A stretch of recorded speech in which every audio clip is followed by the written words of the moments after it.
A Spot of Bother by Mark Haddon. Read by Jennings.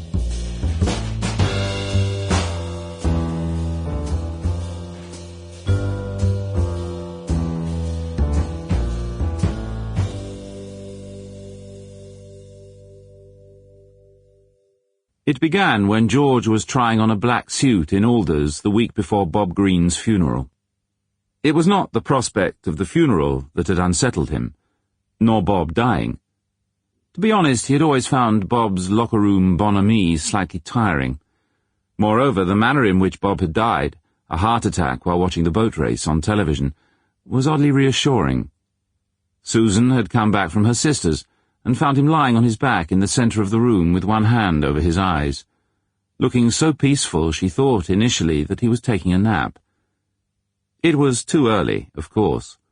Bob was 61, and it was going to be hard for Susan and the boys, even if Susan did blossom now that she was able to finish her own sentences.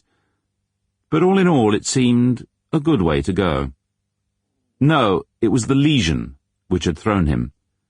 He had removed his trousers and was putting on the bottom half of the suit when he noticed a small oval of puffed flesh on his hip, darker than the surrounding skin and flaking slightly.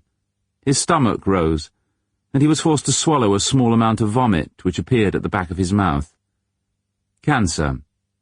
He would have to kill himself. It was not a comforting thought, but it was something he could do, and this made him feel a little more in control of the situation. The only question was how. Jumping from a tall building was a terrifying idea, the possibility that you might change your mind halfway down. Hanging needed equipment, and he possessed no gun. If he drank enough whiskey, he might be able to summon the courage to crash the car. There was a big stone gateway on the A16 this side of Stamford. He could hit it doing 90 miles an hour with no difficulty whatsoever. But what if someone pulled out of the drive?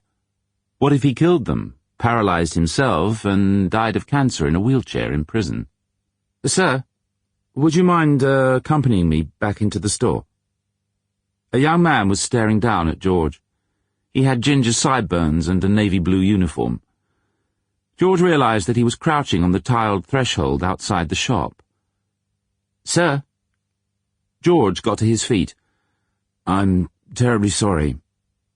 Would you mind accompanying me?" George looked down and saw that he was still wearing the suit trousers with the fly undone. He buttoned it rapidly. "Of course." He walked back towards the menswear department with the security guard at his shoulder. The manager was standing beside a rack of slippers with his hands crossed over his groin. "Thank you, John." The security guard gave a little nod, turned on his heels, and walked away. "Now, Mr. Hall. George Hall. My apologies. A woman appeared, carrying George's trousers. "He left these in the changing room.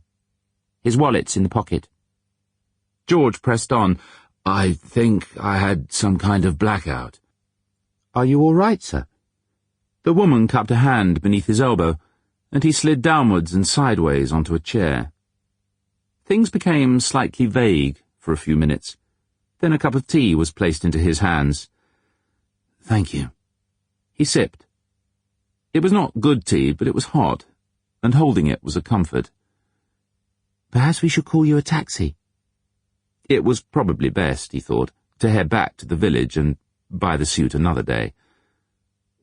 He decided not to mention the incident to Jean. She would only want to talk about it, and this was not an appealing proposition.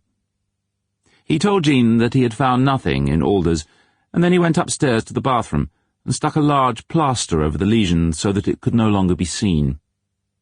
He slept soundly for most of the night, and woke only when Ronald Burrows, his long-dead geography teacher, pressed a strip of duct tape over his mouth and hammered a hole through the wall of George's chest with a long metal spike.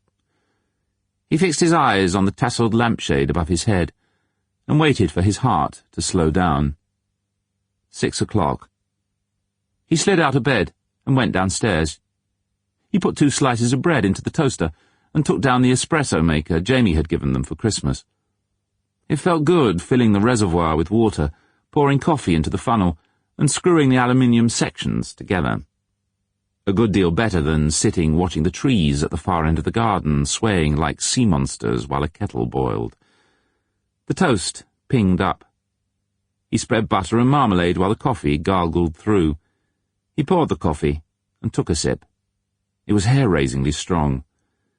He sat down and picked up the Times crossword. Nanosecond. Byzantium. Quiff. Jean appeared at 7:30 wearing her purple bathrobe. Trouble sleeping? Woke up at 6. Couldn't quite manage to drift off again. Can I get you anything? Some apple juice would be good, thank you. Some mornings he would look at her and be mildly repulsed by this plump, aging woman with the witch hair and the wattles. Then, on mornings like this, love was perhaps the wrong word, though a couple of months back they had surprised themselves by waking up simultaneously in that hotel in Blakeney and having intercourse without even brushing their teeth. He put his arm around her hips, and she idly stroked his head in the way one might stroke a dog. There were days when being a dog seemed an enviable thing. I forgot to say. She peeled away. Katie rang last night. They're coming for lunch. They? She and Jacob and Ray. Katie thought it would be nice to get out of London for the day. Bloody hell. That was all he needed. Jean bent into the fridge. Just try to be civil. Jean rinsed the stripy mugs and put them onto the rack. A few minutes later, George reappeared in his work clothes and headed down the garden to lay bricks in the drizzle. Secretly, she was rather proud of him. Pauline's husband started to go downhill as soon as they handed him the engraved decanter. When George showed her the plans for the studio, it reminded her of Jamie's plans for that machine to catch Santa Claus. But there it was, at the far end of the lawn, foundations laid, 5 rows of bricks, window frames stacked under blue plastic sheeting. 7 or 57, they needed their projects. You'd think they were coming back from Vietnam, the way some of them talked about retirement. Not a thought for the wives. It didn't matter how much you loved someone. 35 years of the house to yourself, then you had to share it with, not a stranger, exactly. She would still be able to see David. With her mornings at the primary school and her part-time job at Otterker's in town, it was simple enough to spend a few extra hours out of the house without George noticing. But it had seemed less of a deception when he was working.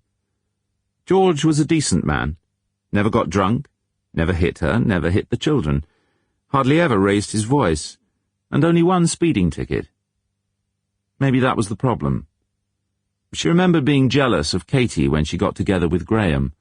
Their being friends, their being equals. But Graham walks out one day, leaving her to look after Jacob, which a man like George would never do. He was right about Ray, though. She wasn't looking forward to lunch any more than him. Thank God Jamie wasn't coming. Half Katie's IQ, and Ray still called her a wonderful little woman. He was solid, at least, which was what Katie needed right now. Someone with a good salary and a thick skin.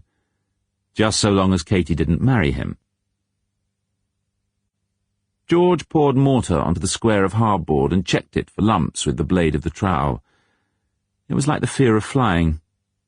He picked up a brick, mortared the underside, laid it, and shifted it gently sideways so that it sat snug against the upright spirit level. It had not bothered him in the beginning, those bumpy rides on prop planes to Palma and Lisbon. Then the plane back from Lyon in 1979 had to be de-iced 3 times, and when they boarded, something in the cloistered chemical air of the cabin had made his chest feel tight. But only when they were taxiing to the runway did he realize that the plane was going to suffer some catastrophic mechanical failure mid-flight, and that he was going to cartwheel earthwards for several minutes inside a large steel tube with 200 strangers who were crying and soiling themselves, then die in a tangerine fireball of twisted steel. Sample complete. Ready to continue?